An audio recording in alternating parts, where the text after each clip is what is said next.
The sun is setting behind me after spending a day with the CFMoto 675 SRR, and this is quite an interesting one because it's, first of all, a Chinese bike, and with that it comes in at quite a low price tag of 7,999 euros. However, there's something different about this one, because I've ridden a few Chinese bikes at this point and they all kind of have the same pitfalls. Some of the buttons don't really work that well. Those are usually the shortcomings, and also stuff like the throttle response and how the clutch is coming in.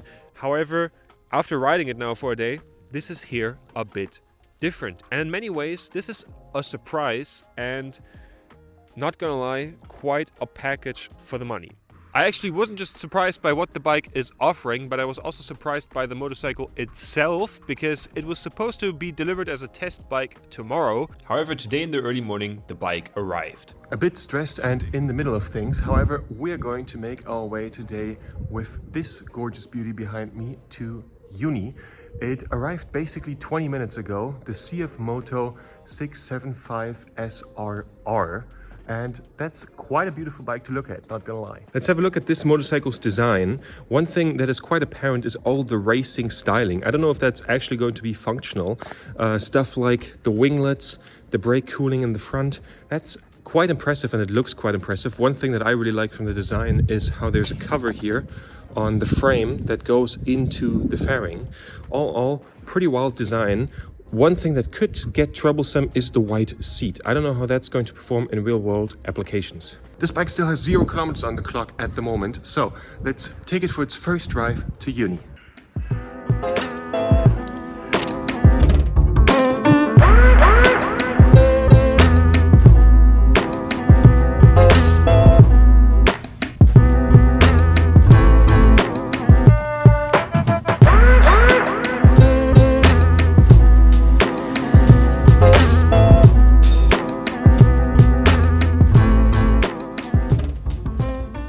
When riding the bike through the first few turns, I was genuinely surprised how fun the bike is. A lot of great factors come really nicely together here. The engine is fun to drive, the bike sounds well, and the handling is really nice, and that combined with the quick shifter when accelerating after turns, just great. When arriving in the next town and getting close to finishing my commute, it got pretty clear that for a sports bike, this is a more street-orientated motorcycle.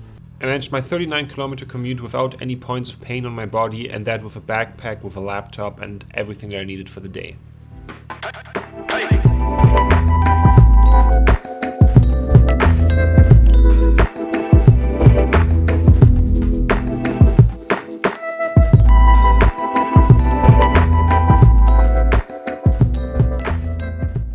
After listening to multiple lectures and writing a motorcycle magazine article in between, it was time to properly enjoy the 675 SRR.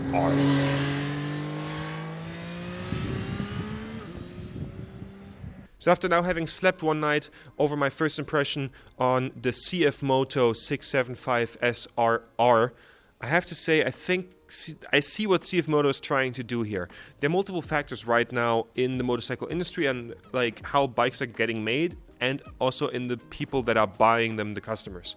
And I think they're trying to ride a wave here and create a bit of a perfect storm. We right now have a situation where basically the majority of, like, basically all motorbikes that you can find reviews on online are good. The engineering is pretty solid on all of them, the handling, their slight quirks and whatever. In motorcycle reviews at this point, we mostly argue about little details, and really often also things like the reliability are pretty good. And that also on Chinese bikes at this point, especially with a lot of the major manufacturers trying to get the purchasing price of motorbikes down and down, because people just have less and less money, and it's also going to get worse with a lot of the crises going on. I'm pretty sure that the purchasing power of people is going to go down in the next 5 years rapidly, similar to what we have experienced with the pandemic. And now, having a bike like this at this price point, how do people decide to buy a motorcycle when they want to get into motorcycle riding? Even though we always talk about all these like features and things that the bikes can do, I think it's mainly two things: vanity and price. And with a super sport, there's kind of the thing similar to, like, if you look back at enduros, they all look the same. Similarly, a lot of super sports all look the same ever so back to like 30 years ago, and if you're actually getting into bikes, it can sometimes be difficult to tell them apart, and it kind of brings down for me the vanity factor of like, oh yeah, I have a cool bike, look at me. This is something that the CFMoto does really right. I think people are either going to really love the design or not like it that much because it's pretty bold, and that's a good thing.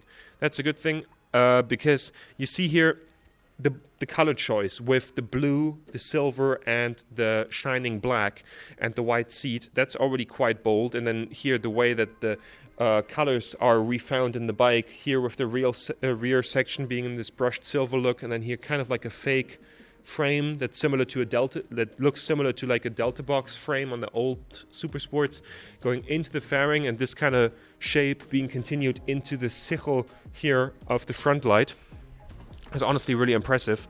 And then like all the little like, oh yeah, this is a proper race bike kind of goodies on the bike that also increase, of course, the believability of this kind of bike.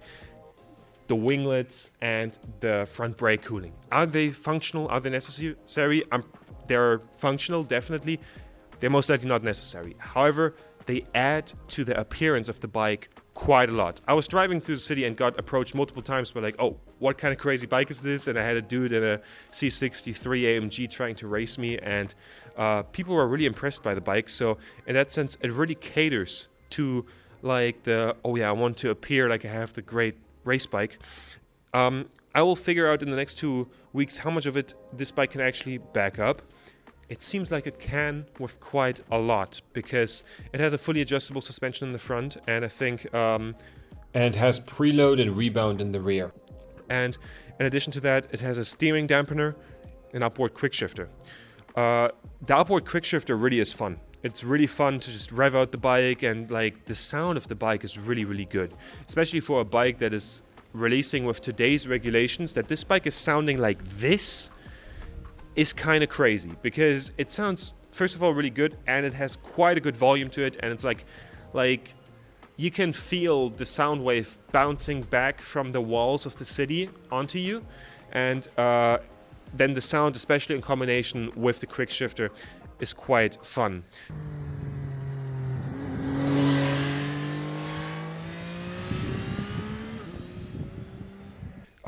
You can feel that they pushed this bike into the basically A2 and then potential to reduce it down section for the European market, because this bike would be more potent with a different mapping. You can feel that when ringing it out.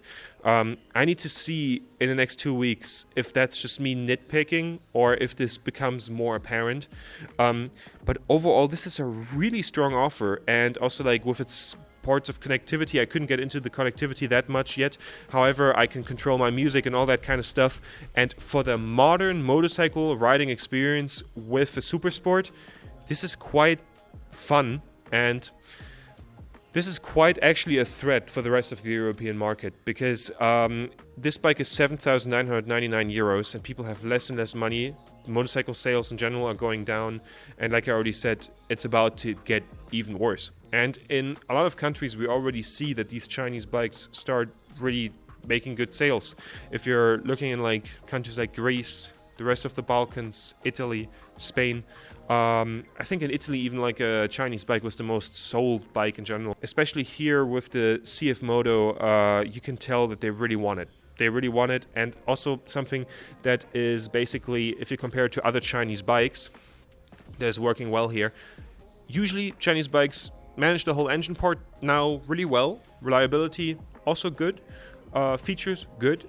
However, there's one thing that they kind of always suck at, and that is the feel in the details. How does the reaction of the throttle feel?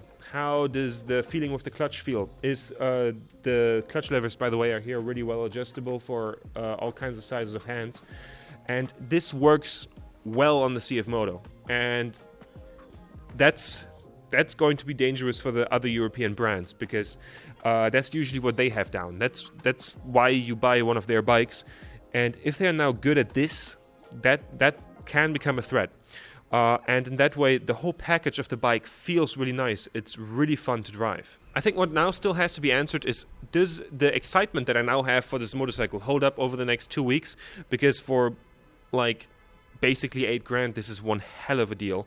And also where the different parts from, as in can like a free workshop repair a motorcycle like this?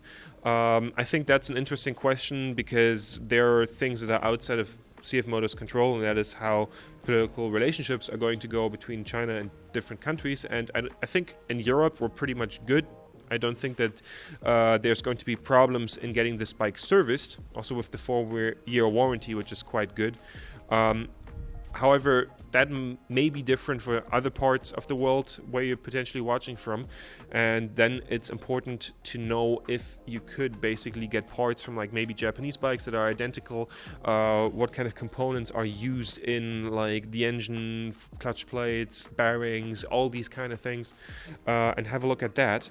I think those are still quite interesting questions, and I am really looking forward to the next 2 weeks with this machine. With this being a really disruptive motorbike for the European market, definitely leave your opinion, comments and questions you have for the CFMoto 675 SRR in the comments, so I can answer as much as possible in the final review.